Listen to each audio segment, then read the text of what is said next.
اعوذ باللہ من الشیطان الرجیم بسم اللہ الرحمن الرحیم اللہم صلی علی محمد وعلی آلہ واصحابہ وبارک وسلم۔ حضرت جابر بن عبداللہ رضی اللہ تعالی عنہ سے روایت ہے کہ حضور نبی اکرم صلی اللہ علیہ وآلہ وسلم نے ارشاد فرمایا، جو بھی مسلمان وقوف عرفہ کی رات قبلہ رخ کھڑا ہو کر 100 مرتبہ یوں کہتا ہے کہ اللہ تعالیٰ ایک ہے، اس کا کوئی شریک نہیں، اور تمام تعریفیں اسی کے لیے ہیں، اور وہ ہر چیز پر قادر ہے، پھر 100 مرتبہ سورۃ اخلاص پڑھتا ہے، یعنی قل هو اللہ احد اللہ الصمد لم یلد ولم یولد ولم یکن لہ کفوا احد پڑھتا ہے، پھر 100 مرتبہ یوں کہتا ہے، اللہ تو درود بھیج حضرت محمد صلی اللہ علیہ وآلہ وسلم کی آل پر، جیسا کہ تو نے درود بھیجا حضرت ابراہیم علیہ السلام اور آپ علیہ السلام کی آل پر، بے شک تو بہت زیادہ تعریف کیا ہوا ہے اور بہت زیادہ بزرگی والا ہے، اور ان کے ساتھ ہم پر بھی درود بھیج۔ جب وہ اس طرح کہتا ہے تو اللہ تعالیٰ پوچھتا ہے، اے میرے فرشتوں، میرے اس بندے کی جزا کیا ہونی چاہیے؟ اس نے میری تسبیح و تحلیل اور تکبیر و تعظیم اور تعریف و ثنا بیان کی اور میرے نبی صلی اللہ علیہ وآلہ وسلم پر درود بھیجا۔ اے میرے فرشتوں، گواہ رہو، میں نے اس بندے کو بخش دیا ہے اور اس کی شفاعت فرما دی ہے، اور اگر میرا یہ بندہ مجھ سے شفاعت طلب کرے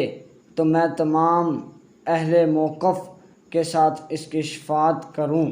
حضرت ابو بکر صدیق خلیفہ اول رضی اللہ تعالی عنہ بیان کرتے ہیں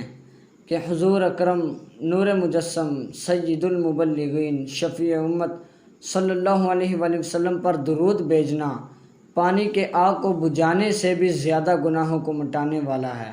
اور حضور نبی اکرم صلی اللہ علیہ وآلہ وسلم پر سلام بھیجنا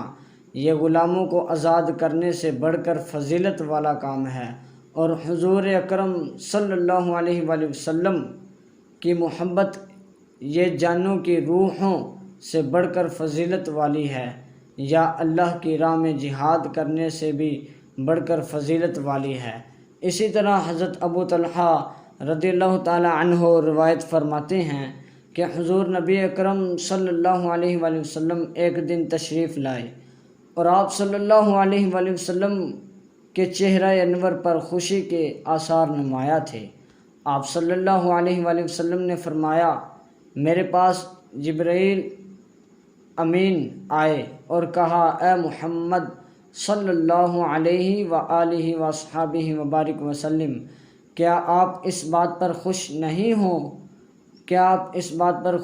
ہوں گے کہ آپ صلی اللہ علیہ وآلہ وسلم کی امت میں سے جو کوئی بھی آپ صلی اللہ علیہ وآلہ وسلم پر 1 مرتبہ درود بھیجتا ہے، میں اس پر 10 مرتبہ درود بصورت دعا بھیجتا ہوں، اور جو آپ صلی اللہ علیہ وآلہ وسلم پر 1 مرتبہ سلام بھیجتا ہے، میں اس پر 10 مرتبہ سلام بھیجتا ہوں۔ اسی طرح حضرت حسن بن علی کرم اللہ تعالی وجہہ الکریم